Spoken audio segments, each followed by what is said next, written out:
A nano SIM card is required in order to connect to mobile network. Press and hold the side button and other volume button.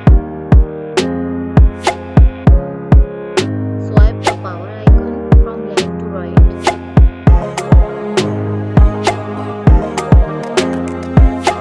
Remove the nano SIM card from its socket.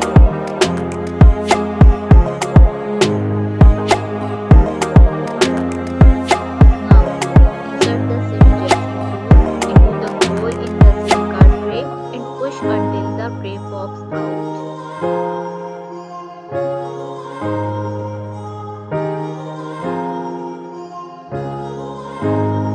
Then place the SIM card into the tray with the metal contacts facing down.